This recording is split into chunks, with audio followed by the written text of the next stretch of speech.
Ouh, c'est chaud. Bon, on va pas tourner autour du pot pendant 4 heures, c'est une vidéo qui va être clivante, ça c'est sûr. Dans l'idée, vous l'avez compris maintenant avec le titre, ça va être une analyse d'incidents de vol, d'accidents, faite par moi, qui suis débutant, et qui ai peu d'expérience évidemment en parapente. Mais très sincèrement, je pense que c'est pour ça que c'est intéressant. Si vous êtes parapentiste, vous avez sûrement déjà discuté d'accidents, vous en avez sûrement peut-être déjà vu, vous en avez discuté avec vos potes et chacun a son analyse et son point de vue sur la chose. Moi, je trouve ça intéressant de partager ce que moi j'en pense.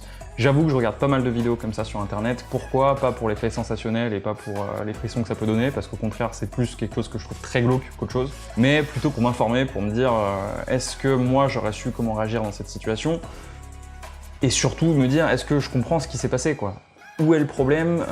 Qu'est-ce qui l'a déclenché? Est-ce que c'est une erreur de pilotage? Est-ce que c'est une erreur d'analyse de la météo, etc., etc. Donc j'ai choisi quelques petits clips, vous êtes quelques-uns sur Instagram à m'en avoir envoyé, je vous avais fait passer une petite story et puis il y a des clips assez intéressants, donc on va en parler. Bref, la grosse mise en garde de cette vidéo, c'est qu'évidemment c'est encore une fois mon analyse personnelle, c'est absolument pas ce qui s'est passé réellement sur place, c'est pas un jugement de ce que le pilote a pu faire ou ne pas faire, c'est pas toutes ces choses-là, c'est vraiment mon analyse perso.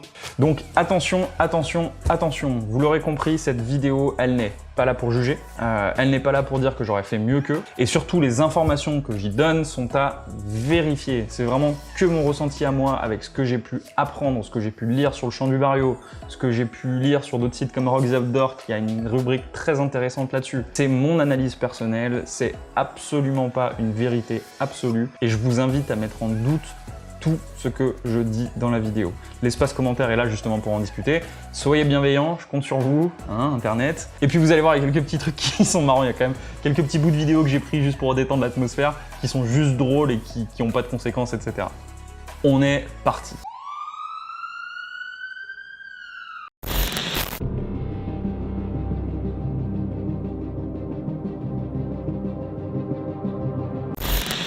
Ok.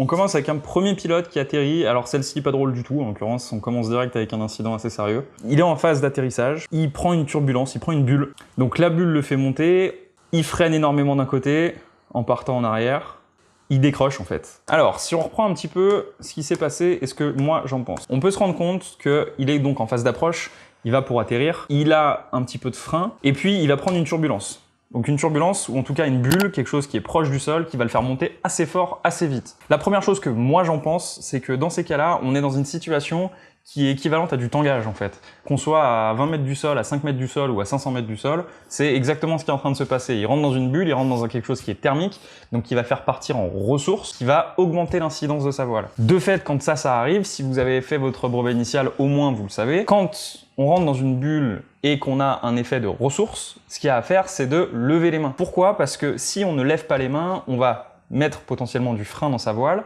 Vu que la voile prend une ressource, elle a tendance à cabrer, donc elle ralentit, et vu qu'on a du frein, on risque le décrochage. On peut voir là sur la vidéo que lui ne relève pas les mains, hein. Il a la ressource qui le fait monter assez haut. On se rend compte que c'est le bout d'aile gauche qui s'enfonce en premier, qui décroche en premier. On voit vraiment que son bord de fuite est très incliné, qu'il y a beaucoup d'appui dessus. Donc ça, c'est un réflexe humain, je pense que j'aurais exactement le même. Il est en phase de décrochage, donc il passe par une parachutale puis une décrochage. La parachutale, elle intervient juste avant le décro. Le décro, c'est qu'on a mis trop de frein, la voile n'a plus de vitesse, donc elle chute. La parachutale, c'est juste avant ça, c'est vraiment l'effet de parachute, ça porte bien son nom. Et finalement, on sent sûrement dans ces cas-là tomber en arrière. Et donc son réflexe, on le voit sur l'image, c'est qu'il tend les bras en arrière pour essayer de se rattraper, réflexe de se rattraper, et forcément, vu qu'elle a les freins dans les mains, il enfonce encore plus les freins. Donc hyper compliqué pour la voile de revoler. Donc pour parler un petit peu de ce premier incident, j'ai choisi cette vidéo parce que déjà j'ai mis assez longtemps, je l'ai regardé beaucoup de fois avant de comprendre vraiment ce qui s'était passé.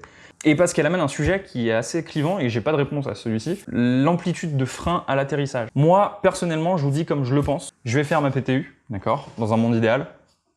Je fais ma branche arrière, je contrôle ma voile, je la pilote, etc. J'ai quand même pas mal de freins en fonction. En tout cas, je contrôle et je pilote ma voile. Je suis plus qu'au point de contact. Je passe en base. Dans mes bases, même chose. Donc là, je fais le virage le plus à plat possible pour rentrer en base, toujours avec du frein. Et quand je vais passer en finale, même chose, je rentre en finale avec, même chose, du frein, je libère de la main extérieure pour tourner le plus à plat possible, et une fois que j'arrive en finale et que je suis stabilisé, je remonte mes mains. Pourquoi je fais ça? Parce que personnellement, j'ai peur du décrochage et j'ai peur du gradient.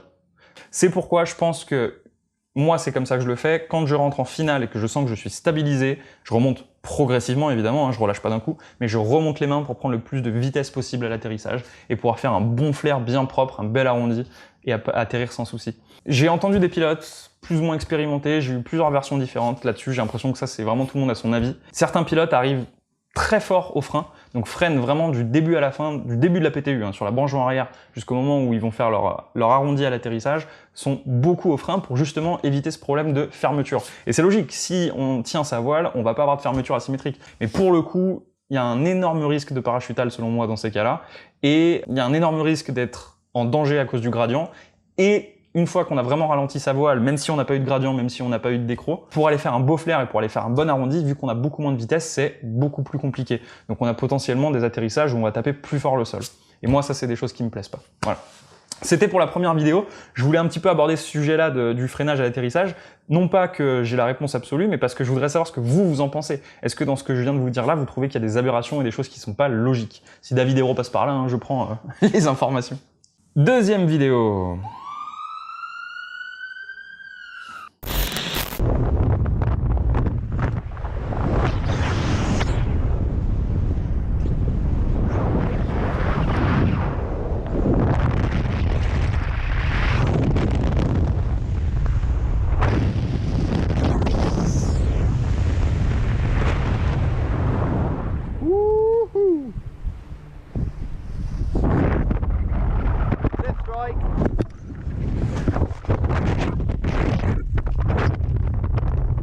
Just happened. Bugger. Alors, celle-ci, elle vaut son petit pesant de cacahuètes aussi. Là, on parle d'un pilote, donc il vole avec une voile qui a l'air d'être une voile très performante, et il vole très proche du relief, c'est du soaring, il fait limite du waga, des gros wing-over proches du relief, il s'engage vraiment fort. Bon, on va pas mettre en doute le fait que ce soit un pilote engagé, quoi. C'est lui, il a grillé son joker parapente à vie. Hein. Donc là, on le voit, il est sur sa petite falaise, il balance des petits virages engagés, il passe relativement proche du relief, un deuxième virage à droite, un autre virage à gauche, il passe presque en over, il est presque en wing-over, un virage à droite où là, il passe clairement en wing-over, et en fait, sur la sortie, il prend ressources, petit abatté qui fait un truc bizarre, et là, droit dans le relief. Et la voile vole. Et le mec rigole. Et dit qu'il vient de se passer ça. On n'a pas tous, à mon avis, les mêmes notions d'incident de vol et les mêmes réactions dans ces cas-là.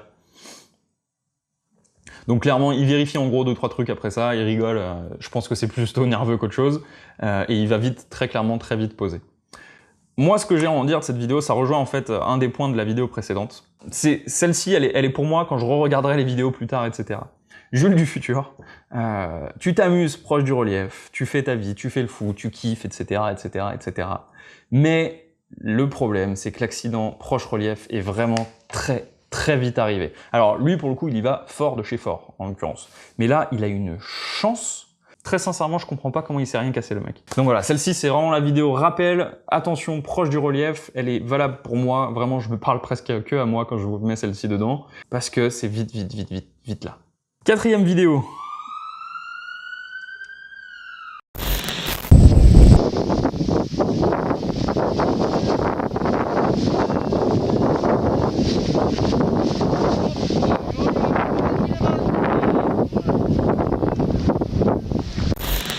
Donc ça, c'est drôle à voir parce que c'est burlesque comme situation. Mais en vrai, il y a des pilotes qui sont morts pour ça. Et ça rejoint un point très important, c'est la pré-vol. Là-dessus, même chose, hein, il y a énormément de choses qui en sont dites, on le fait tous plus ou moins bien. Moi, le premier à pas le faire comme il faut tout le temps. J'ai déjà eu quelques petits coups de flip à cause de ça, et je peux vous dire que ça rentre dans la tête et que maintenant, ma pré-vol, je fais très attention. En gros, ce qui se passe, c'est que le mec, pour que ça arrive, c'est qu'il l'a voulu presque. C'est à se demander si la vidéo était pas faite exprès. Mais en gros, c'est qu'il a pas accroché du tout ses jambes, en fait. Il a dû mettre que sa ventrale, et puis au moment du décollage, bah, il n'y a rien qui le retient et ça passe par-dessus et terminé quoi. Mais voilà, donc celle-ci, c'est la petite piqûre de rappel en termes de pré-vol. Moi, pour vous expliquer un peu ce qui m'est arrivé, ça s'est vu dans le zap si vous avez vu dans la vidéo, où le pire truc, et donc c'était vraiment pas affreux, c'est que j'ai décollé avec mon accélérateur qui à l'époque était mal réglé en fait. Il était beaucoup trop long et en prenant mes élévateurs dans les mains avec mes freins à un décollage dos voile, mon câble d'accélérateur était entouré autour de mon bras. Ça m'a pas empêché de gonfler, de faire une tempo et de décoller, mais une fois que j'ai voulu tourner, une fois que j'étais en l'air, là mes bras étaient bloqués par le câble, donc j'ai dû lâcher. Ça s'est enlevé très facilement, j'ai pu reprendre mes freins, etc. Et la deuxième fois où vraiment là je me suis dit je pense que ça aurait pu être grave, c'était j'allais décoller, donc je suis en place, je suis dans ma sellette, ma prévol est terminée, hein. J'attends le créneau, j'attends que quelqu'un décolle avant moi pour y aller. Donc je suis prêt, de chez prêt, je remets plus rien en question, je suis dans ma zone. Et je vais pour décoller, je baisse la tête, et en fait même chose, je vois que mon câble d'accélérateur est passé sous ma jambière. Donc il fait une boucle sous la jambière, et remonte ensuite jusqu'à mon élévateur et jusqu'à mes avants.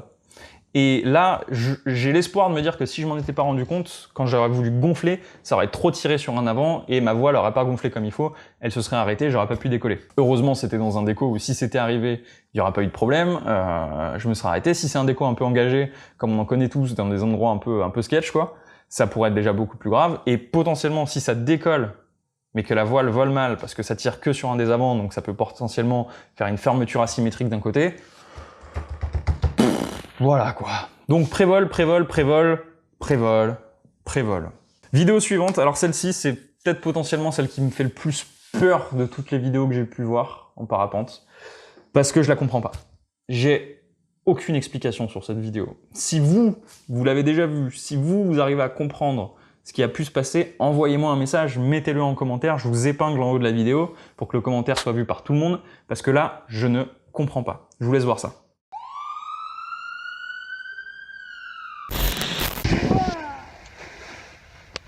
Bye bye, good luck, have fun.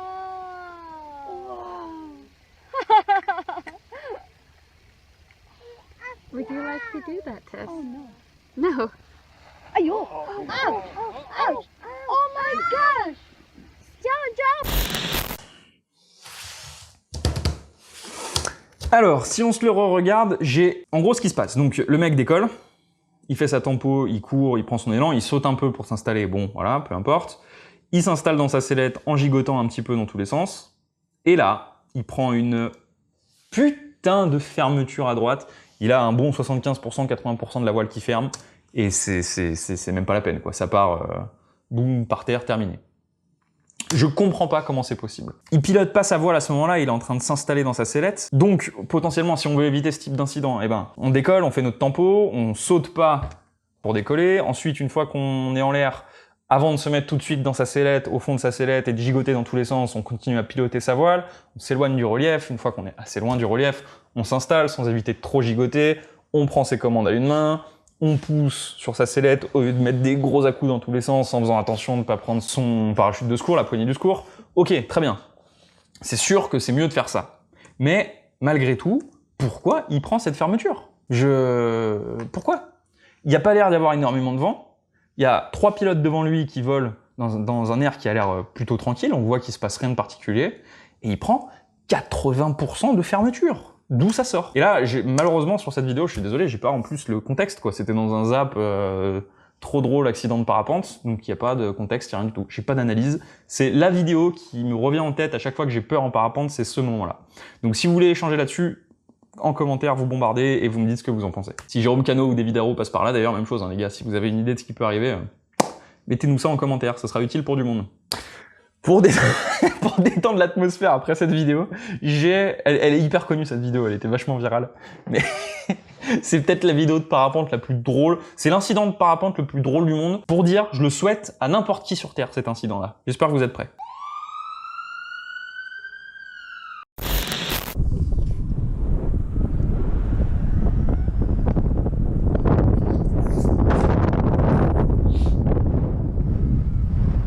C'est joli le coin, hein, avec ce cercle et tout, là, c'est la zone parfaite pour poser, quoi.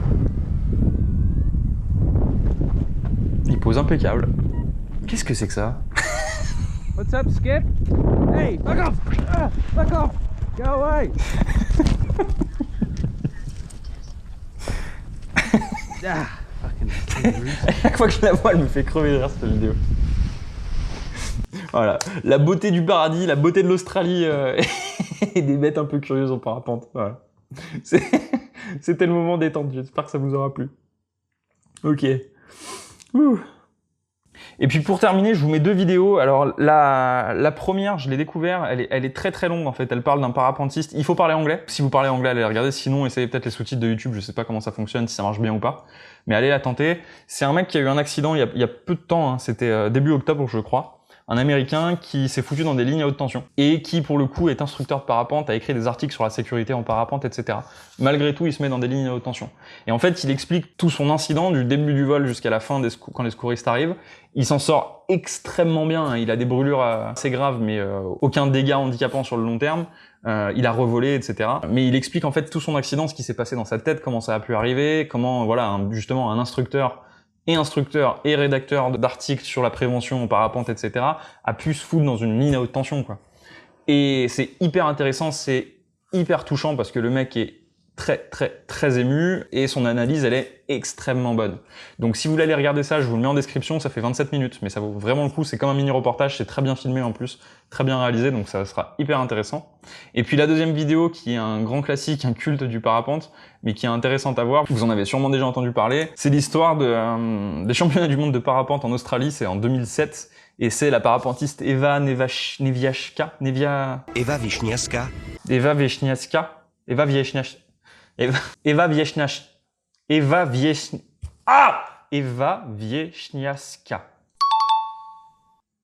Qui, prise dans un orage, elle finit à plus de 9000 mètres d'altitude, à perdre conscience, à finir glaçon, etc., etc. Et elle s'en sort miraculeusement avec très peu de dégâts, même chose. C'est un événement où il y a énormément de mauvaises décisions qui ont été prises de par beaucoup de pilotes, parce que le contexte de la compétition, du résultat, etc., etc., il y a eu un mort, malheureusement. Et c'est vraiment un reportage hyper intéressant. La qualité est vraiment pas ouf, mais malheureusement, c'est la seule que j'ai pu trouver sur Internet. Moi, quand je l'ai regardé, c'était cette vidéo-là avec cette qualité-là. Mais ça vaut vraiment le coup. Je vous le conseille parce que c'est un super reportage sur le parapente, comme il y en a peu, et qui, même chose, explique exactement ce qui a pu se passer, comment on en arrive là, même par des pilotes chevronnés, des pilotes professionnels, compétiteurs, etc.